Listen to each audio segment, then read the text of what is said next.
उस तरह से पढ़ाना चाहता हूँ। मुझे नहीं लगता नागपुर में इतनी महंगी स्कूल होंगी करके, कि वो साल के फर्स्ट स्टैंडर्ड के 2-3 लाख रुपए लेती होंगी, नहीं। तो ऐसी चीज़ें आप रखो ना कि जब बम्बई में बन सकती है तो हम यहाँ ऐसी स्कूल भी नहीं बना सकते। लोग अपने बच्चे के लिए पढ़ाई के लिए कितना भी पैसा खर्च करने को तैयार है, कोई पूछता भी नहीं, भाव भी नहीं करता।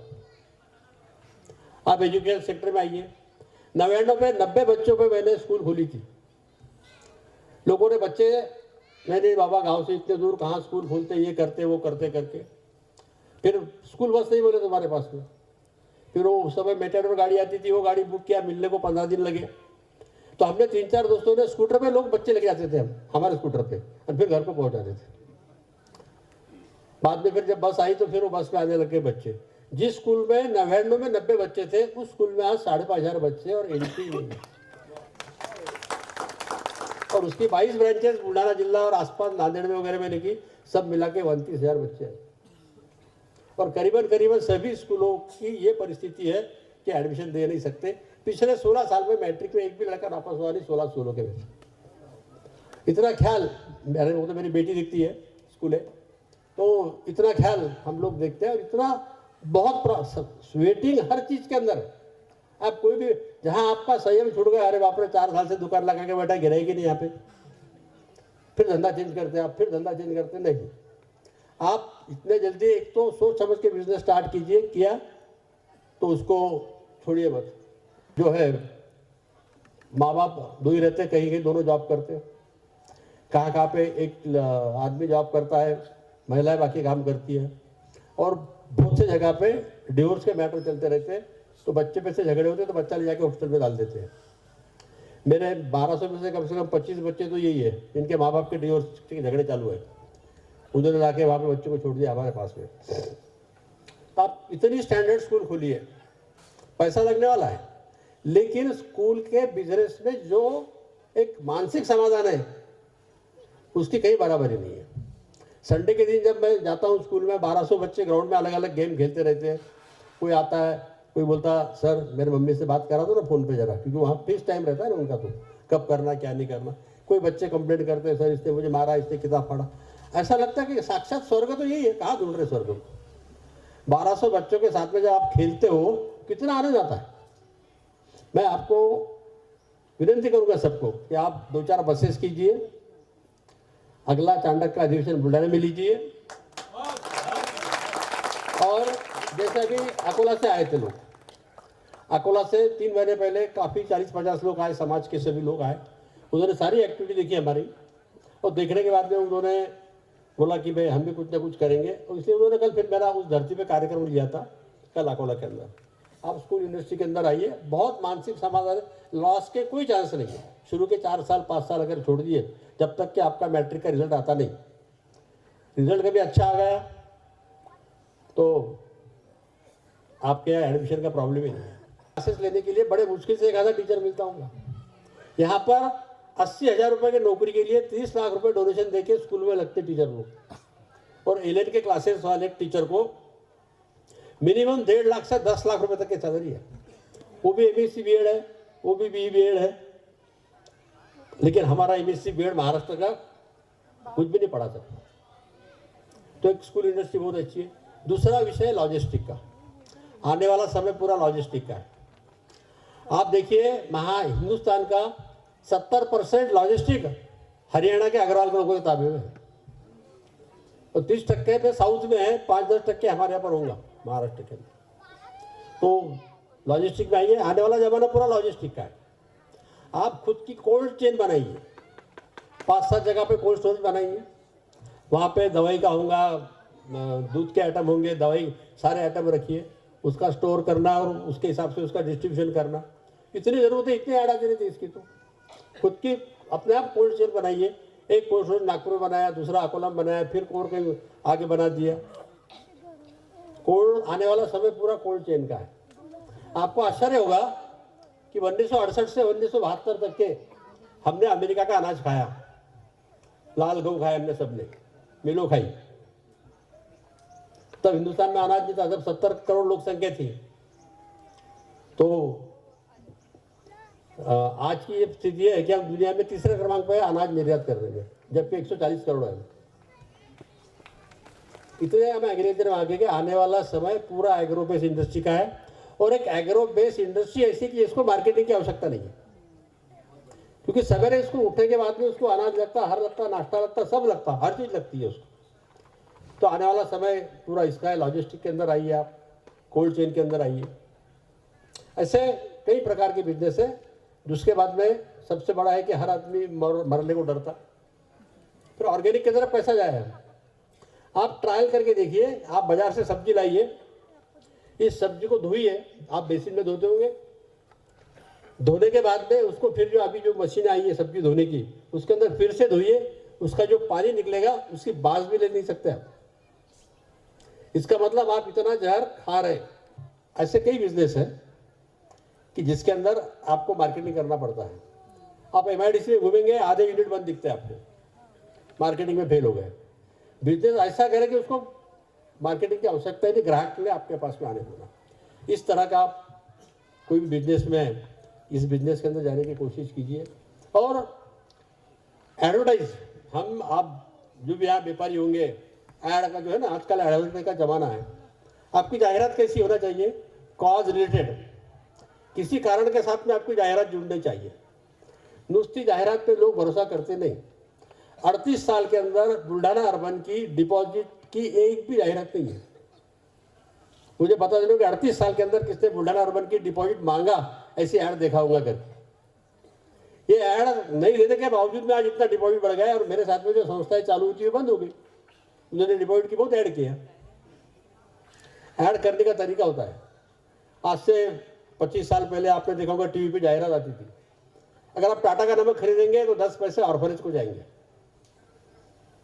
आप खुद जाके तो 10 पैसे दे नहीं सकते ऑर्फनेज को, फिर आप लगते चलो मुझे 5 किलो नमक खरीदने का है, 1 रुपये किलो तो नमक है, 50 पैसे तो कम से कम गरीबों को चले जाएंगे। उतना आपका टाटा पे भरोसा है कि उन्होंने टाटा ने इतना नाम कमाया।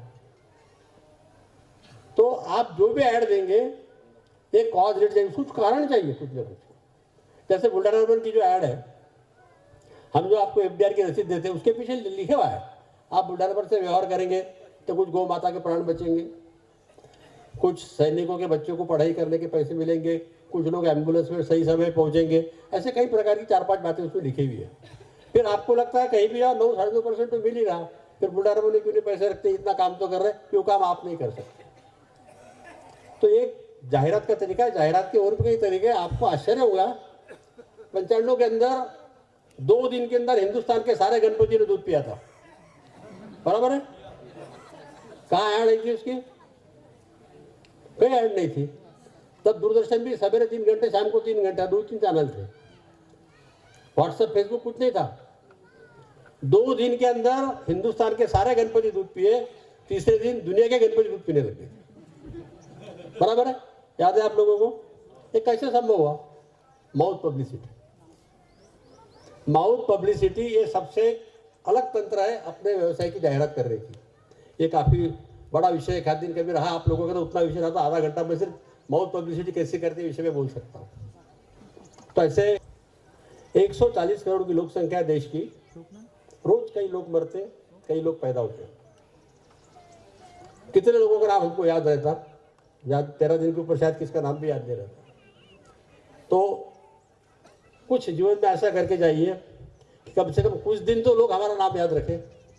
कुछ ऐसा समाज के लिए करके जाइए कि कहीं ना कहीं हमारा नाम लिया जाए। अगर ऐसा किया आपने तो आपका यहाँ आना सार्थक है। ये तो कहीं आते, कई समाज के समय के प्रभाव में सब लोग बह के चले जाते, कोई याद भी नहीं करता। कुछ जीवन में ऐसा करोगे किसने कुछ तो याद करने को ना। और जो भी बात है, आप जिस क्षेत्र में जाना होगा उस क्षेत्र में जाइए, लेकिन अपने पैसों का कहीं ना कहीं सदुपयोग होने को ना, लोगों ने अपना नाम लेने को ना। नहीं कुछ तो किसी गरीब के बच्चे को पढ़ाइए, किसी गरीब के बच्चे की शादी कर दीजिए, कुछ ना कुछ तो कीजिए कि आपके बाद में आपका नाम किसने किसने याद रखने को ना। ऐसी कई बातें हैं। और अभी मैं समाप्त करता हूँ कि आपने मुझे यहाँ बुलाया, जो कुछ मैंने कहा, जो कुछ कहा सिर्फ आधा कहा अभी आपको मैंने, काफ़ी बातें रह गई। और कभी मौका आएगा आप बुल्ढाना आएंगे सब लोग, हाँ, तो वहाँ मैं बताऊंगा आपको कुछ बातें कि सिर्फ हमारा फर्क इतना है कि जो वक्ता होता है उसने खुद ने कुछ करे हुआ रहता नहीं, लोगों ने क्या करना बताता हूँ। मेरा उल्टा है, मैंने जो किया वो मैंने आपको बताया। तो आपको निश्चित कुछ बातें इसमें की अच्छी लगी होंगी। और फिर से एक बार याद दिला दूं कि आज समझो मेरी आने की यहाँ की फी, तो मुझे आप कुछ तो दक्षिणा देंगे कि नहीं, सीख तो देंगे कि नहीं, तो आपका क्रोध मेरे पास दे दीजिए, मुझे बड़ा अच्छा लगेगा। धन्यवाद। जय हिंद। तो सही बोला इन्होंने कि बोलने के लिए तो बहुत लोग आते हैं, लेकिन भौतिक बातें बहुत कम होती है और किताबी बातें ज़्यादा होती है। आई मीन टू से कि फिलोसॉफिकल बातें ज़्यादा होती है और प्रैक्टिकल बातें कमी होती है। जैसा भाई जी ने बोला उस हिसाब से जो चीज़ें वो कर चुके हैं या होते आ रही है उन्हीं विषयों पे उन्होंने बात करी। और आज के प्रोग्राम के बाद जब हम घर जाएंगे तो एक बहुत अच्छा टेक होम मैसेज उन्होंने दिया है कि हम चूँकि माहेश्वरी है, हम बनिए हैं, हम व्यापारी है, तो हमने व्यापार में आगे बढ़ना चाहिए। और व्यापार से रिलेटेड देखते हुए आगे का भविष्य कौन से व्यापार में हमने जाना चाहिए, इसका इन्होंने मार्गदर्शन किया। और इनमें से किसी भी व्यापार में आपको जाना है तो उसके लिए जो सहयोग लगेगा, सबसे पहले तो मार्गदर्शन लगेगा। फिर दूसरा, एक मराठी में एक कहावत तो नहीं बोल सकते, अक्कलकोट स्वामी करके स्वामी जी है, उनका एक ब्रीद वाक्य है, भिऊ नको मी तुझ्या पाठीशी है। तो आज उसी तरीके से भाई जी ने बोला कि आपको किसी भी तरह का कोई सहयोग लगता है, मार्गदर्शन लगता है, आपको मेरे से किसी भी तरह की कोई हेल्प हो सकती है तो मैं हूँ। तो ये जो बोलने के लिए एक हाथ लगता है मैं हूँ, वो भाई जी ने दे दिया, उसके लिए बहुत बहुत धन्यवाद भाई जी। भाई जी ने जिस ढंग से बात बोली उस पर एक मेरे को सिर्फ छोटा सा शेर याद आया, क्योंकि अब हम आगे प्रोग्राम में लेट हो रहे हैं। कर्म ही करना है तो कुछ ऐसा कर्म कर बंदे, कर्म ही करना है तो कुछ ऐसा कर्म कर बंदे कि खुदा खुद बंदे से पूछे बोल तेरी रजा क्या है। तो सेम चीज़ उन्होंने बोली है कि आप सिर्फ कर्म करने में विश्वास रखो, आप आगे बढ़ो, अपने आप काम होते जाएंगे। और एक चीज़ तो उन्होंने मांग ली है, तो वो गुरु दक्षिणा हमने सबने आज खुले मन से देना चाहिए।